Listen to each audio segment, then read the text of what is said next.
السلام عليكم ورحمة الله. أنا أميرة مشعل، لو أول مرة تشوفوني، ودي قناتي تكات أميرة في المطبخ.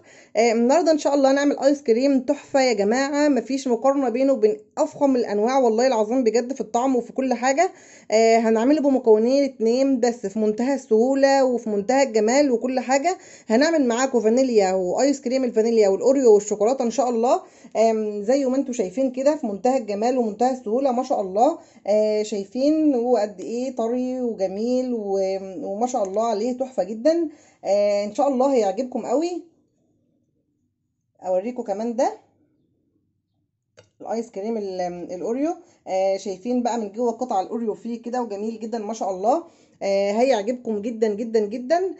مش هطول عليكم، تعالوا ندخل في الوصفة على طول ان شاء الله، علشان لازم تنفذوا الوصفة الجميلة دي بإذن الله بعد النجاح الرهيب بتاع ايس كريم الفراولة والموز والمانجا. لازم تجربوا ده كمان ان شاء الله. يلا بينا ندخل في الفيديو على طول، يلا بينا. بسم الله. معايا هنا اول حاجه انا هعملها، معايا كوبايتين كريم شانتيه بودر، يكونوا خام مش محليين. معايا كوبايتين هحط عليهم كده كوبايه ونص ميه، او كوبايه يعني او كوبايتين الا ربع ميه. نحط عليهم كوبايتين الا ربع كده ميه، ونضربهم مع بعض من غير سكر خالص يا جماعه. اضربهم كده كويس يا جماعه من غير سكر ولا اي حاجه. انا هنا ضربت الكريمه كويس يا جماعه اهو زي ما انتم شايفين. المكون اللي انا هحطه عليها بقى، انا بقول الايس كريم ده بمكونين بس، كريمه وحليب مكثف محلى. الحليب المكثف المحلى ده انا عاملاه اصلا في البيت، وهسيب لكم اللينك بتاعه في صندوق الوصف ان شاء الله. هحط على المقدار الكوبايتين الكريمه دي كوبايه ونص لبن حليب مكثف محلى. طبعا بقى حابه تدوقيها دوقيها، انا معايا هنا اكتر بس انا هحط كوبايه ونص بس. وهيبقى ان شاء الله كده سكره مظبوط. عاوزه تزودي بقى حسب ذوقك انتي، بس كوبايه ونص معقولين جدا على كميه الكريمه اللي انا بقول عليها دي. انا هنا اهو هحط بس كوبايه ونص، وهضربهم مع بعض كويس. ده الاساس بتاع الايس كريم بتاعي يا جماعه. الاساس بتاع الايس كريم بتاعي الكريمه واللبن الحليب المكثف. هضربه بس كده كويس مع بعضه. انا هنا ضربتهم كويس. معايا معلقه عسل جلوكوز دي اختياري. البرطمان ده ب10 او 12 جنيه بالكتير قوي عند اي مستلزمات حلويات، مش غالي خالص. بس الخطوه دي اختياري، ممكن تستغني عنه لو متوفر عندك حطيه، مش متوفر استغني عنه. انا بس مش عارفه افتحه اهو. هحط معلقه كبيره، هي بس هتديني مطه بس في الايس كريم. موجوده حطيها، مش موجوده استغني عنها. انا عملت الحمد لله الايس كريم بتاعي التاني نجح نجاح كبير الحمد لله، كل جربه تحفه جدا ومبسوط منه جدا. فقررت ان انا اكمل لكم. انا عملت فراوله وموز ومانجا. هسيب لكم برده اللينك في صندوق الوصف. صندوق الوصف ده اللي هو السهم اللي جنب العنوان بتاع الفيديو، اضغطي عليها هتلاقي كل حاجه. اختياري يا جماعه، مش موجوده عندك ما تحطيهاش، عادي خالص. هي بس بتديني شويه مطه في الايس كريم بتاعي. هضربها كويس بقى.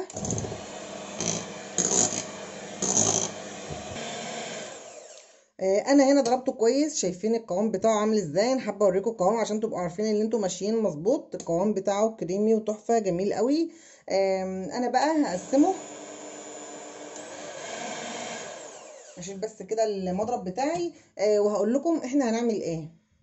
بصوا يا جماعه، انا عامله ايه قدامكم علشان ما تتلخبطوش. انا هقسم المقدار بتاعي ده على الثلاث بولات دول. هعمل واحد فانيليا وواحد كاكاو يعني شوكولاته وواحد بالاوريو.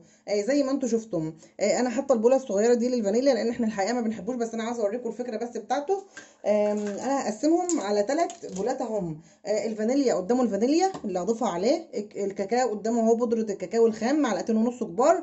الاوريو انا طحنه هنا مكسره كده في بمدقه كده. تقريبا 15 حبه بسكوت اوريو، حسب ما انت عاوزه بقى، 10 15 اقل اكتر زي ما انت عاوزه. انا طحناهم هنا علشان اقلبه فيه. انا هقسمهم. انا بس حابه اعمل فانيليا عشان اوريه لكم، بس انا يعني احنا الحقيقه يعني ما بنفضلش الفانيليا يعني. انا مش هكتر بصراحه. وهعمل هنا الكاكاو وهعمل هنا الاوريو. بصوا يا جماعة، طريقة يعني ما شاء الله مضمونة تحفة جدا.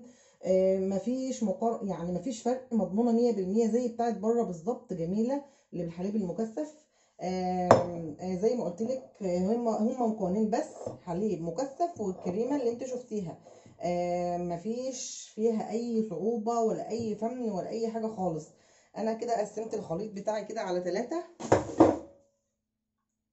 انا قسمته اهو يا جماعه. هحط بس كده شويه فانيليا صغيره عشان اخليه بطعم الفانيليا، معلقه كده صغيره عليه. يعني هعمله هقلبها بالمعلقه كده، وهحطه في البوله بتاعتي كده. الايس كريم بتاعي جاهز على فكره يا جماعه، خلاص مش عاوز اي اضافات. وهتشوفوا القوام بتاعه عامل ازاي معاكم. لو ما عندكيش فانيليا سايله، طبعا هي بتبقى جميله جدا في الايس كريم. لو ما عندكيش فانيليا سايله وحطيتي فانيليا كيس فانيليا باودر او كيسين بقى، لان كده تعملي مقدار اكبر من كده. ما تقلبيش بالمعلقه، اضربي بالمضرب تاني، لان الفانيليا اللي هي الحبيبات دي بتبقى فيها نسبه سكر، تقومي ضربه بالمضرب تاني عشان ما يخرجش معاكي ولا حاجه. لكن الفانيليا السايله خلاص كده تضربيها بايدك عادي من غير اي مشكله خالص. انزل بقى الخليط في البوله بتاعتي اللي انا ادخله فيها الفريزر. هجيب بس كده سباتيولا وانزله كله اهو يا جماعه. انا سويت اهو. كده الايس كريم الفانيليا معايا جاهز. هيدخل بقى الفريزر، هسيبه هنا لما نخلص بقيه الكميه معانا. هاجي بقى نجيب بقى الاوريو اول. هحط الاوريو، هنقلب الاوريو ده في كميه الايس كريم بتاع اللي هو هنا ده. انا عامله كده الاوريو يعني مش ناعم قوي ومش خشن قوي، يعني شويه كده نعمله شويه خشنين. هضيف الكميه اللي معايا كلها. بيبقى جميل جميل جدا يا جماعه. هقلب بقى الاوريو كده. ايس كريم الاوريو طبعا انتوا اكيد كلكم عارفينه، في منتهى الجمال. هقلب كده الاوريو كده فيه كويس.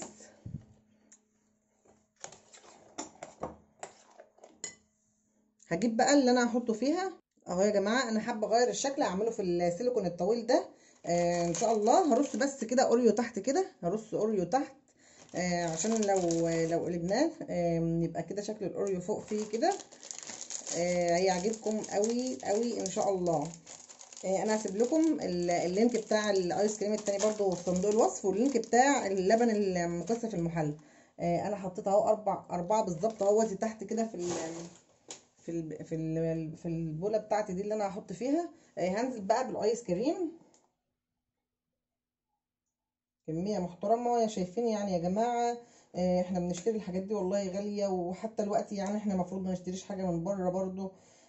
اعملوا الحاجات دي يا جماعه في البيت لاولادكم، لا مكلفه ولا صعبه، والله بجد مش صعبه خالص. يعني والتكلفه يعني ارخص مهما كلفتي، ارخص من ما انت هتشتريه من بره. وحتى انت بتكلفي كده كده انت اللي هتاكليه وولادك اللي هياكلوه يعني. الموضوع بسيط يعني. هسويها بس كده، وهحط بس كده على وشها كيس. وبرضو يبقى هو كده الاوريو جاهز معايا. ادخله الفريزر. طبعا الايس كريم ده يعني انا دلوقتي احنا بالليل، انا هبيته بقى في الفريزر، وان شاء الله نقدمه مع بعض بكره باذن الله. انا سويته كده. هحط بس كده، هحط بقى كيس على وشه، لان دي بقى البوله دي ملهاش غطا اهو. وكده هو جاهز برضو معايا. نيجي بقى الايس كريم الشوكولاته اهو يا جماعه. كده هو جاهز. نيجي بقى الايس كريم الشوكولاته ده. انا هحط بقى الكاكاو معايا، معلقتين ونص كاكاو خام. انا هحطهم بقى هنا وهضربهم. مش هحطهم كلهم، هحط بس شويه اول واشوف اللون، يعني حوالي معلقه ونص اهو. هشوف بس اللون اول كده. خلوا بالكم علشان ما يمررش الجيلاتي معاكم الكاكاو الخام، لان بيبقى يعني مر شويه. انا ضربت كده بالمضرب. هحط بقيه شويه الكاكاو اللي انا شلتهم كده. ماشي. وهضربهم. لو حسيت ان انا عاوزه سكر، يعني حسيت ان الكاكاو اثر شويه، هحط شويه اللبن الحليب المكثف اللي انا شلتهم دول. هضربهم بس اول وادوق. كده خلاص يا جماعه، انا ضربته كويس. انا دقته وحسيت ان هو مش محتاج، خلاص ما زودتش فوق كوبايه ونص بقى اللي انا عملتهم. بس انت وراحتك لو حابه تزودي السكر. بس هو كده مظبوط جدا يعني ما شاء الله. هشيل بس المضرب بتاعي ده. هصبه بقى يا جماعه في البوله بتاعتي اللي انا هدخله الفريزر فيها. واسويه كده، ويبقى كده الثلاث اطعمه بتوعي جاهزين معايا. في منتهى الجمال، في منتهى السهوله، في منتهى البساطه. هيعجبوكي جدا باذن الله. وهنقدمهم مع بعض، هسوي بقى ده كده وادخله الفريزر ونقدمهم مع بعض بقى بكره ان شاء الله. اهو يا جماعه سويه بس كده.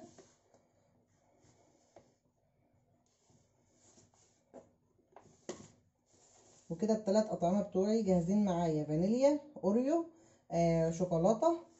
حاجه يعني هتعجبك جدا ان شاء الله، حاجه من الاخر وسهله. هاخد بقى كده، مش هسيب اي حاجه بقى في البوله بتاعتي بقى، لانه اصلا يعني شكله مغري وما يستبش خالص. اهو بس كده هنغطيه وندخله الفريزر يبات بقى في التلاجة، ونقدمه مع بعض بكره ان شاء الله. بسم الله. انا هنا سبتهم يباتوا. انا حابه اقلب دي على دي بحالها كده. انا هقلبها هي بس سالكه معايا اهي علشان في سيليكون.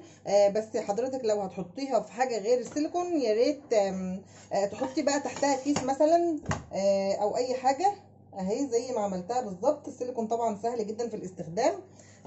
قلبتها، حبيت اقلبها قدامكم اهي. بسم الله ما شاء الله، جميله جدا جدا. انا وشايفين حبات الاوريو بقى، انا كنت رصاها تحت علشان تبان لي كده.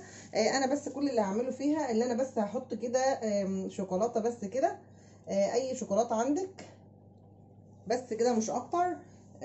وبرده يعني هقطع منها برده معاكم، بس يعني هحط بس الاولاني بس عشان انا مش عاوزاها تسيح. انا حابه بس اوريكم الطراوه بتاعه الجيلاتي، وبعدين هقدمه انا. حابه اوريلكم وانا بس كده بغرفه اهو. شايفين يا جماعه ما شاء الله، كريمي وجميل وتحفه.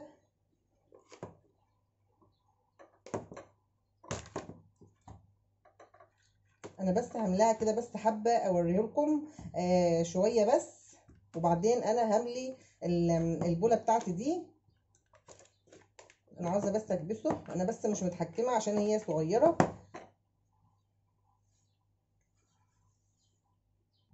وهوريلكم بس معلقه كمان كده من الشوكولاته واوريهم لكم. وبعدين انا بقى هعمل بقى براحتي، هفضيه براحتي في الاطباق بتاعتي دي.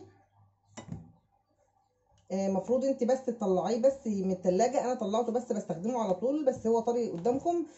مفروض انت بس تسيبيه كده يعني بتاع 10 دقايق علشان يبقى يطلع معاكي بسهولة اكتر من ما انا بعمله كده كمان. انا بس حابة ان انا اوريلكم طعمه في منتهى الجمال والله يا جماعة، في منتهى الجمال والروعة. انا بس بكبسها علشان تطلع مستوية واعرف ان انا اوريها لكم. انا هسيبه بس كمان يهدى شويه، بس حابه اوريهولكم القوام بتاعه. شايفين شكلها عامله ازاي؟ في منتهى الجمال والروعه. طعمه والله العظيم احسن من اي مكان بتشتريه منه. انا بس هسيبهم يهدوا بس 5 دقايق وبعدين هحطهم بقى انا في الكاسات واقدمهم معاكم ان شاء الله. اهو يا جماعه في منتهى الجمال والله، مش عاوزه اقول لكم طعمه قد ايه. هو كان جامد شويه علشان انا لسه مطلعاه من الفريزر، المفروض تسيبيه يفك شويه قبل ما تعمليه. اهو انا عاوزه بس اوريكم. شايفين هو انا لما سبته بس هدى كده شويه. شايفين انا بس حابه اوريكم القوام بتاعه تحفه في منتهى الجمال، والطعم رهيب رهيب جدا. ما شاء الله يعني. انا بس حابه اوريكم اللي هي بالاوريو دي. شايفين الفواكه المجففه اللي انا عملتها دي عامله انقلاب يعني ما شاء الله. اصلا شكله تحفه ازاي وطري وجميل. انا عايزه بس اقطع من دي كده قطعه من اللي هي بتاعه الاوريو. يعني انا حابه ان انا اقدمها على بعضها كده بقى، تقطعي منها زي ما انت عاوزه اهو. شايفين من جوه شكلها عامل ازاي؟ انا بس اهو حابه اوريها لكم من جوه. قطع الاوريو فيها وشكلها تحفه جدا وجميله ما شاء الله. هتدعوا لي والله على الوصفه، جميله قوي قوي. هسيب لكم لينك الايس كريم التاني ان شاء الله في صندوق الوصف. وبرده هسيب لكم الفواكه المجففه دي اللي عملت انقلاب جامد دي على اليوتيوب. هسيبها لكم برده ان شاء الله في صندوق الوصف. وارجو ان انتم تجربوا وصفاتي تحفه جدا وجميله ما شاء الله. دمتم في امان، دمتم في سلام، دمتم في حفظ الله ورعايته. السلام عليكم ورحمه الله وبركاته.